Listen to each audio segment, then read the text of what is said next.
আসসালামু আলাইকুম বন্ধুরা, বিদেশি উচ্চশিক্ষা এবং স্কলারশিপের একটি গুরুত্বপূর্ণ আপডেট ভিডিওতে আপনাদের সবাইকে স্বাগত জানাচ্ছি।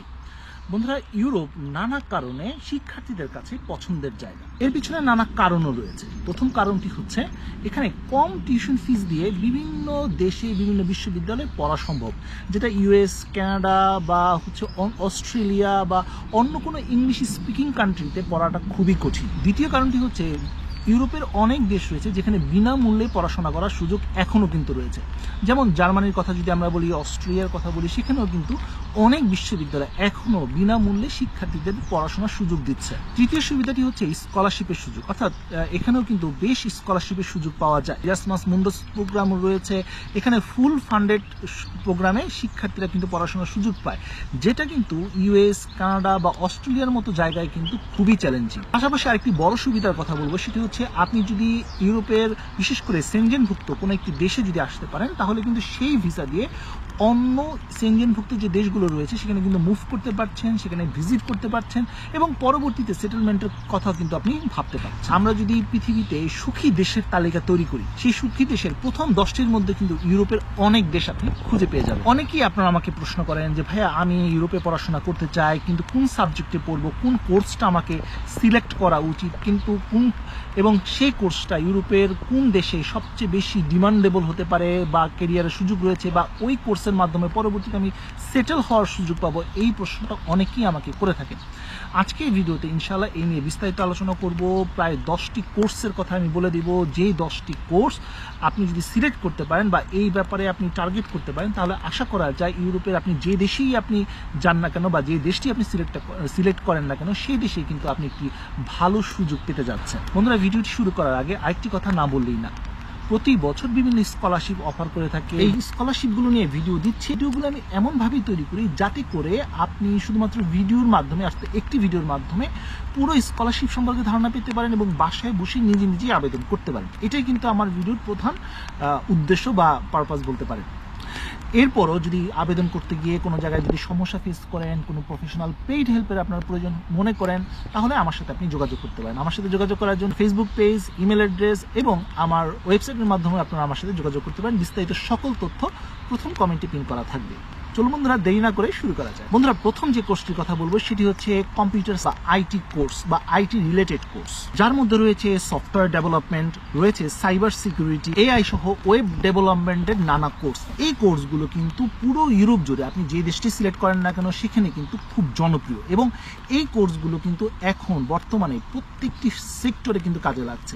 বিশেষ করে আমি যদি এআই এর কথাই ধরি বা আর্টিফিশিয়াল ইন্টেলিজেন্সের কথা বলি, এখানে কিন্তু ব্যাপক সুযোগ রয়েছে। এখন দেখা যাচ্ছে বলতে পারেন এআই এর যুগই শুরু হতে যাচ্ছে বা শুরু হয়ে গেছে অলরেডি। তাই এআই এক্সপার্ট কিন্তু নানা সেক্টরে প্রয়োজন হচ্ছে। তাই এই সাবজেক্টে যদি আপনি পড়াশোনা করতে পারেন, আপনি কিন্তু নানান সুযোগ কিন্তু আপনি পেয়ে যাচ্ছেন। এখন প্রশ্ন করতে পারেন, ভাইয়া স্পেসিফিক যদি কোনো দেশের কথা বলেন, এই সাবজেক্টগুলোর জন্য কোন দেশগুলো সিলেক্ট করা বেশি ভালো হবে? নেদারল্যান্ডস, জার্মানি, সুইডেন, ফিনল্যান্ড, এই দেশগুলোতে এই সাবজেক্টগুলোর তুলনামূলক অনেক চাহিদা রয়েছে। বিশেষ করে জার্মানিতে কিন্তু অনেক চাহিদা রয়েছে। তাই দেশ হিসাবে এবং সাবজেক্ট হিসাবে আপনারা এগুলো চয়েস করতে। দ্বিতীয় যে সাবজেক্টের কথা বলবো সেটা হচ্ছে ডেটা সায়েন্স বা আর্টিফিশিয়াল ইন্টেলিজেন্স, যেটা কিছুক্ষণ আগেই বললাম। এখানে একটু আলাদাভাবে বললাম যে ডেটা সায়েন্সের কথা। এর মধ্যে রয়েছে বিগ ডেটা, মেশিন লার্নিং সাবজেক্টগুলো রয়েছে, সেগুলোর কিন্তু ব্যাপক এখানে চাহিদা রয়েছে। তৃতীয় যে সাবজেক্টের কথা বলবো সেটি হচ্ছে নার্সিং। বন্ধুরা, এই সাবজেক্টটি কিন্তু খুবই চমৎকার সাবজেক্ট। বাংলাদেশেও কিন্তু এটা সুযোগ রয়েছে, কিন্তু দেশের বাইরেও কিন্তু এই সাবজেক্টের ব্যাপক কিন্তু ডিমান্ড রয়েছে।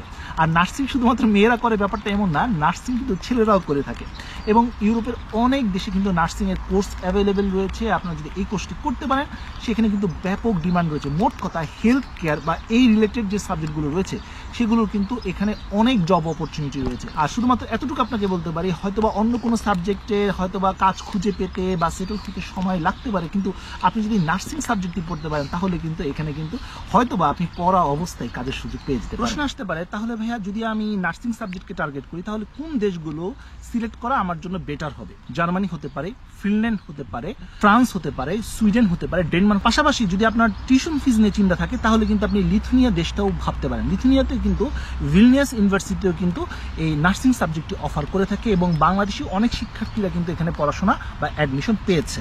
তাই আপনি এই দেশটাকেও টার্গেট করতে পারেন। এরপরে যে সাবজেক্টের কথা বলবো সেটা হচ্ছে মেকানিক্যাল ইঞ্জিনিয়ারিং বা সিভিল ইঞ্জিনিয়ারিং। বন্ধুরা, এই সাবজেক্টটা খুবই ডিমান্ডেবল সাবজেক্ট। ইউরোপের নানা দেশেও কিন্তু সুযোগ রয়েছে এবং এখানেও কিন্তু শিক্ষার্থীরা পড়াশোনা করে সেটেল হচ্ছে এবং জব খুব ইজিলি পাচ্ছেন। বিশেষ করে এখানে কনস্ট্রাকশন, অটোমোটিভ যে ইন্ডাস্ট্রি রয়েছে, টেক ইন্ডাস্ট্রি রয়েছে, এই সাবজেক্টগুলো বা এই স্পেসিফিক সেক্টরগুলো কিন্তু খুবই ডিমান্ডেবল।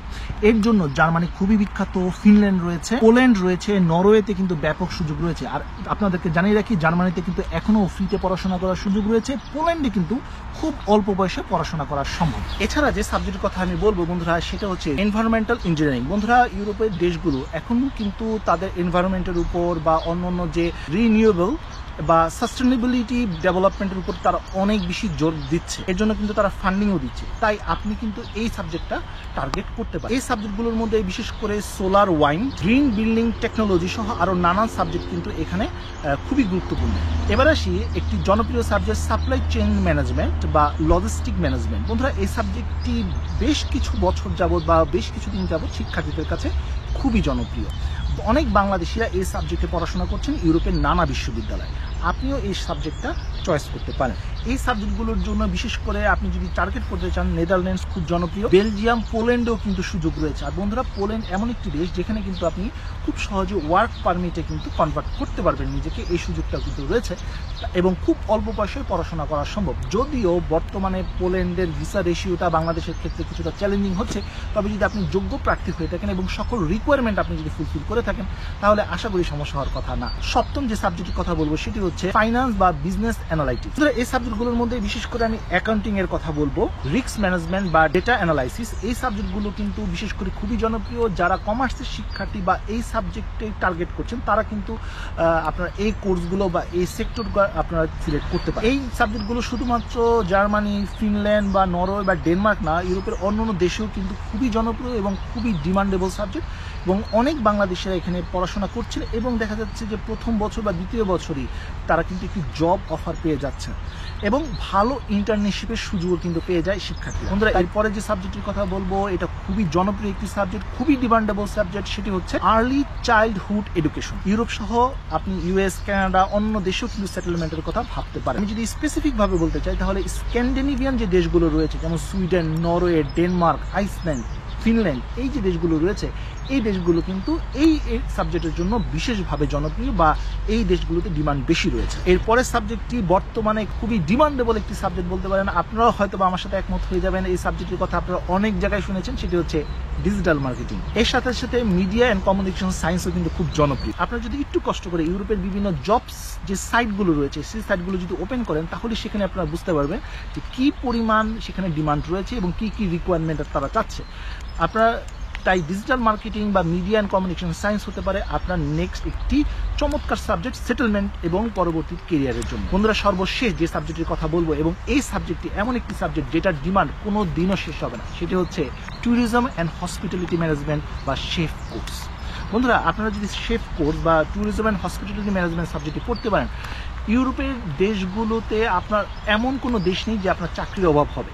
বন্ধুরা, বিশেষ করে সুইজারল্যান্ড, নরওয়ে, ডেনমার্ক, নেদারল্যান্ডস সহ যে দেশগুলো শুধুমাত্র এই বিষয়গুলোর উপর বেশি ফোকাস করে, সেখানে কিন্তু আপনাদের আরও বেশি সুযোগ রয়েছে। ইউএস, কানাডা, অস্ট্রেলিয়া, ইউকে, এমনকি মালয়েশিয়া সহ নানা দেশে কিন্তু আপনার হাই স্যালারিতে আপনার জব হতে পারে শেফ কোর্সগুলোতে বা কুলিনারি আর্টস যে সাবজেক্টগুলো রয়েছে বা হোটেল ম্যানেজমেন্ট যে সাবজেক্টগুলো রয়েছে। বন্ধুরা, এই ছিল প্রায় 10টি সাবজেক্ট। আজকে 10টি সাবজেক্ট নিয়ে আলোচনা করলাম। আগামীতে ইনশাআল্লাহ আরও বেশ কয়েকটি সাবজেক্ট নিয়ে কথাবার্তা বলবো এবং সেখানে আরও বেশি তথ্য আপনাদেরকে জানিয়ে দেওয়ার চেষ্টা করবো, যাতে যেটা আপনাদের কেরিয়ারের জন্য অনেক বেশি হেল্পফুল হয়। বন্ধুরা, সর্বশেষ যে কথাটা আমি বলতে চাই সেটি হচ্ছে, আপনারা যদি ইউরোপকে চিন্তা ভাবনা করে থাকেন, তাহলে একটি পরামর্শ থাকবে, সেটি হচ্ছে ইউরোপের প্রতিটি দেশ তাদের কালচারের ব্যাপারে খুবই প্রোটেক্টিভ এবং তারা কিন্তু তাদের ল্যাঙ্গুয়েজটা খুব বেশি ফলো করে।